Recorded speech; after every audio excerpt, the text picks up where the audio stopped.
En medio de las colinas doradas de una región olvidada por el comercio y la abundancia, había una granja que parecía resistirse a la vida. No era por falta de tierra ni de esfuerzo, pues su dueño, don Esteban, era un hombre de manos curtidas y espalda encorvada por el trabajo. Desde el amanecer hasta la última luz del sol, sembraba, regaba, araba y cosechaba. Pero año tras año, su cosecha era raquítica, sus animales se enfermaban sin causa aparente y su alma se llenaba de preguntas sin respuesta. La gente del pueblo decía que su tierra estaba maldita, que algún pecado escondido la había secado desde sus raíces. Otros pensaban que simplemente tenía mala suerte. Pero Esteban sabía que había dado todo lo que tenía. Había aprendido técnicas de cultivo, había invertido en maquinaria usada, había pedido consejos a los ancianos. Y nada. Un día, después de perder a su última vaca por una peste inexplicable, Esteban se sentó en el porche de su vieja casa de madera y por primera vez en años, lloró. No como un hombre débil, sino como un alma que ya no sabía a dónde más mirar. El viento susurraba entre los árboles secos y en medio de aquel silencio, su mirada se clavó en una vieja Biblia que había pertenecido a su madre. Estaba empolvada, arrinconada en una repisa, olvidada entre tantos intentos fallidos por sobrevivir. Con manos temblorosas, la abrió sin saber por qué, y sus ojos cayeron en Proverbios 3, versos 5 y 6, confía en Jehová con todo tu corazón, y no te apoyes en tu propia prudencia. Reconócelo en todos tus caminos, y él enderezará tus veredas. Algo dentro de él se rompió, o tal vez algo finalmente se encendió. Esa noche, Esteban no durmió. Se quedó leyendo, escudriñando, llorando. Cada palabra le atravesaba como una espada, pero no para herirlo, sino para arrancar la oscuridad que llevaba por dentro. Descubrió que había trabajado mucho, pero sin Dios. Había buscado prosperidad, pero no justicia. Había sembrado en la tierra, pero no en el espíritu. Desde ese día, su granja ya no fue solo un pedazo de tierra, sino un altar. Cada mañana, antes de tocar un asadón o alimentar a sus gallinas, Esteban oraba. No pedía riquezas, sino dirección. Leía la palabra como quien busca agua en medio del desierto, y cada noche agradecía, aunque ese día no hubiera recolectado más que unas mazorcas. Su espíritu cambió, y con él, lo invisible empezó a moverse. Pasaron los meses, y algo comenzó a suceder. El suelo, antes reseco y quebrado, empezó a humedecerse con lluvias suaves en el tiempo justo. Las semillas germinaban más rápido, las plantas crecían más fuertes. Una oveja enferma sanó de forma inesperada. Las gallinas pusieron más huevos.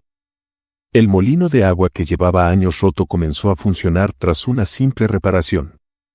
Un día, sin que Esteban lo buscara, un comerciante que pasaba por la zona quedó asombrado al ver los campos llenos de trigo ondeando al viento, dorados y brillantes como si el sol los hubiera besado. Le ofreció un contrato para vender su grano en la ciudad. Luego vino otro interesado en la miel de sus colmenas y otro más por sus manzanas. La noticia se esparció como fuego en pasto seco, la granja de Esteban se había convertido en la más próspera de toda la región. Pero lo más impresionante no era la abundancia. Era el ambiente. Se sentía paz al caminar por esos campos. Gente del pueblo venía solo a sentarse bajo sus árboles, a escuchar las historias de aquel granjero que había dejado de confiar en su fuerza para confiar en la palabra del Señor. Esteban les hablaba con humildad, con ternura, sin pretensiones. Siempre repetía lo mismo, no fue la tierra la que cambió. Fui yo. El que rinde su vida a Dios, rinde sus frutos a su tiempo.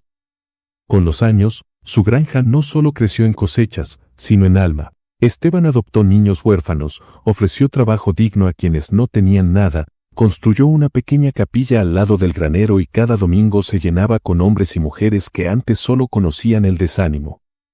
Y aunque vivió muchos años más, y vio pasar sequías y tormentas, nunca más temió perderlo todo, porque ya no se sostenía por sus propias manos, sino por la fidelidad de un Dios que había prometido, el que me honra, yo le honraré.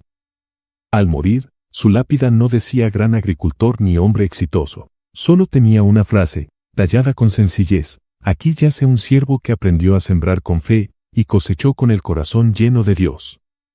Y hasta hoy, en aquel lugar donde una vez todo parecía estéril, florecen no solo árboles, sino testimonios. Porque la semilla más poderosa que Esteban plantó fue la fe. La historia de Esteban nos deja una reflexión profunda y poderosa. La verdadera prosperidad no nace del esfuerzo humano por sí solo, sino de una vida rendida a los principios de Dios. Durante años, Esteban trabajó con todas sus fuerzas, confiando en su conocimiento, su experiencia y su voluntad.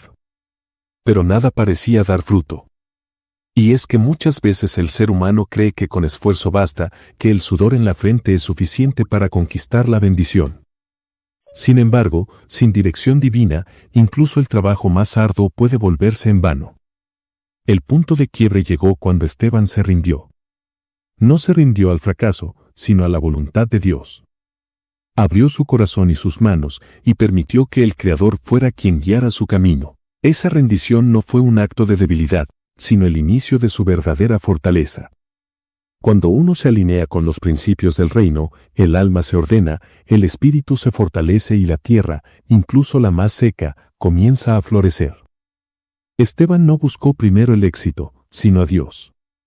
Y al buscar el reino de Dios y su justicia, todo lo demás le fue añadido. Mateo 6:33. No fue magia, ni suerte. Fue obediencia, fue fe, fue comunión con aquel que hace germinar la semilla, que hace posible lo imposible. La historia nos recuerda que no importa cuán estéril parezca nuestra vida, nuestro matrimonio, nuestra empresa o nuestros sueños. Cuando permitimos que Dios sea el centro y vivimos según su palabra, Él transforma la tierra más árida en un jardín fértil. Porque el mayor milagro no fue la cosecha, fue el corazón transformado de un hombre que aprendió a confiar, a sembrar con fe y a cosechar bajo la lluvia de la gracia. Ahí comienza toda verdadera prosperidad. Espero que esta historia haya tocado tu corazón, comparte, y así otros también sean bendecidos con la palabra de Dios. Gracias por visitar, Mi Biblia Enseña, tu apoyo es muy valioso. Comenta, dale me gusta y comparte el video. Recuerda suscribirte al canal y activar la campanita de notificaciones para que no te pierdas próximos videos. Dios te bendiga abundantemente.